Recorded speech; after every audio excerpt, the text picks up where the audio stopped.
कक्षा 9 के विद्यार्थियों के लिए अब अगले प्रश्न संख्या 2 की बात करते हैं, जो कि अक्षों पर दूरी का उपयुक्त एकक लेकर नीचे सारणी में दिए गए बिंदुओं को कार्तीय तल पर आलेखित करने के लिए कहता है। आपको यहाँ पर देखो बिंदु सीधे प्रश्न संख्या 1 की तरह ऋण 2,8 के रूप में नहीं दिए हैं, एक तालिका के रूप में दे दिए गए हैं। लेकिन प्रश्न यह भी वही है कि आपने ऋण 2,8 x ऋण 2 8 y पर है, तो ऋण 2,8 ऐसे ही x ऋण 1 y 7 ऋण 1,7 0, ऋण 1.25 1,3 3, ऋण 1। बाकी बिंदु एक ये बिंदु, एक ये बिंदु, एक ये बिंदु और ये बिंदु, ये 4 बिंदु तो आप आसानी से प्रदर्शित कर सकते हैं प्रश्न संख्या 1 की तरह। इसमें आपने ऋण 1.25 को थोड़ा सा समझना पड़ेगा, वो मैं आपको बताऊंगा कि 1 तो पूरा है, 0.25 का मतलब चौथा हिस्सा, वो हम अगले खाने के चौथे हिस्से को कैसे प्रदर्शित करेंगे ग्राफ पेपर।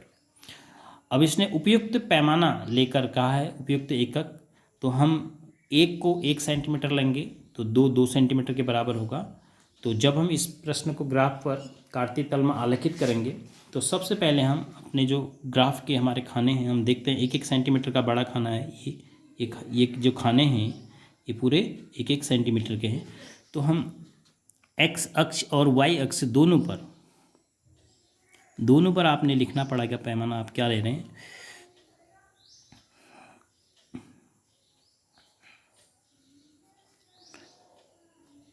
एक सेंटीमीटर बराबर 1 और यहाँ पर भी हम 1 सेंटीमीटर बराबर 1 ले रहे हैं, ये हमारा पैमाना हो गया।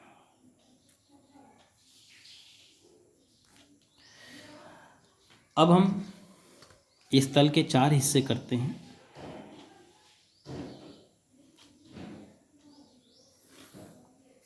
ये हमने ऊर्ध्वाधर रेखा खींची, ये हमारी क्षैतिज रेखा जो x को प्रदर्शित करेगी,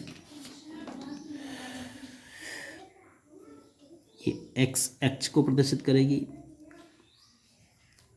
और ये रेखा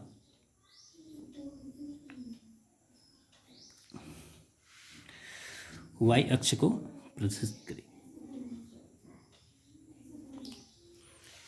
ये जहाँ पर दोनों रेखाओं ने एक दूसरे को काटा, ये हो गया मूल बिंदु। अब हमें सबसे पहले क्या दिखाना है, ऋण 2,8। तो ऋण 2,8 का मतलब आप जैसे आपने पहले क्वेश्चन में किया, मूल बिंदु से 2 बाईं तरफ, 1 2 ऋण 2 और उसके बाद 8 धनात्मक है, तो इस लाइन में आप 8 ऊपर की तरफ चलेंगे तो 1 ऋण 2 ये है, 1 2 3 4 5 6 7 8, तो ये आपके पास ऋण 2,8 पहला बिंदु हमने दर्शा दिया, आलेखित कर दिया ऋण 2,8। अगला है ऋण 1,7, मूल बिंदु से ऋण 1, फिर इस पर 7 1 2 3 4 5 6 7, तो ये बिंदु आया ऋण 1,7। अगला है 0, ऋण 1.25। देखो 0 का मतलब पहला निर्देशांक 0 है, तो आपने न दाएं जाना है और ना बाएं जाना है, रुक गए।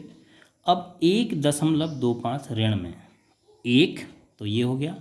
अब जो अगला है 0.25, अगर आप यहाँ तक पहुँचते हैं तो ये 2 हो गया, तो 1.25 का मतलब हुआ 1 के बाद चौथाई हिस्सा, अगले खाने का चौथाई हिस्सा। तो चौथाई हिस्सा पता करने के लिए आपने जो छोटे छोटे खाने हैं ये गिनने पड़ेंगे। कुल कितने खाने हैं, 10, और 10 का चौथाई करोगे तो 2.5, यानी दूसरा जो आपका छोटा खाना है और तीसरा जो छोटा खाना है, 2 के बाद तीसरा खाना लीजिए आप, उसका ठीक बीच में लाइन लेंगे।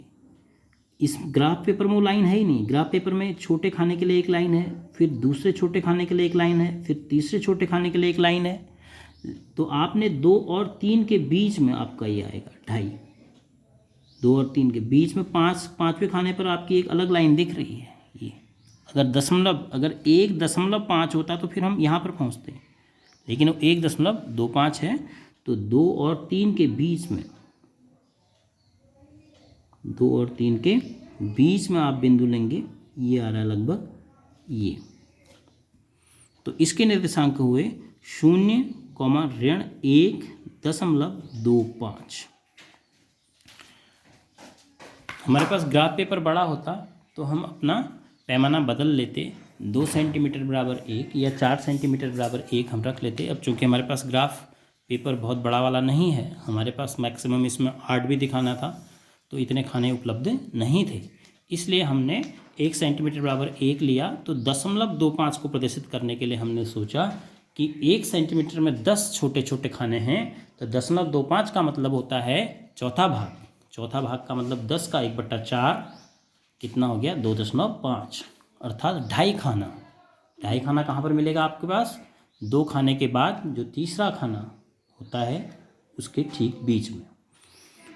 इस प्रकार से ऋण 1.25। बाकी आपके दोनों बिंदु अब 1,3 और 3,1 के आसान हैं।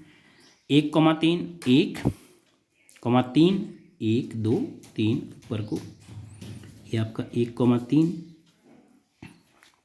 और लास्ट है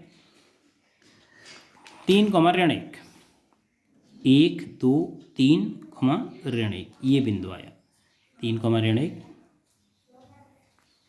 इसके निर्देशांक हो गए 3,1। तो इस प्रकार से आप सभी बिंदुओं को ऐसे आलेखित कर पाएंगे। तो बहुत आवश्यक है आपके पास ग्राफ पेपर हो, जिससे कि आपको समझने में, उस प्रश्न को हल करने में बहुत आसानी होगी। तो आपका निर्देशांक ज्यामिति का ये चैप्टर पूरा होता है, लेकिन प्रश्न संख्या 1 और 2 का बहुत महत्व है, क्योंकि अगला जो चैप्टर शुरू होने वाला है 1 चर पर आधारित रैखिक, 2 चर पर आधारित रैखिक समीकरण को जब हम ग्राफ पर दिखाएंगे तो इसी प्रकार की टेबल हमारे पास होगी, और उस टेबल के आधार पर हमने ग्राफ पर बिंदुओं को ऐसे ही प्रदर्शित करना पड़ेगा। तो इसका मतलब ग्राफ पर बिंदुओं का प्रदर्शन, आलेखन महत्वपूर्ण है अगले टॉपिक के लिए भी। इसको आपने अच्छी तरह सीखना है। Thank you.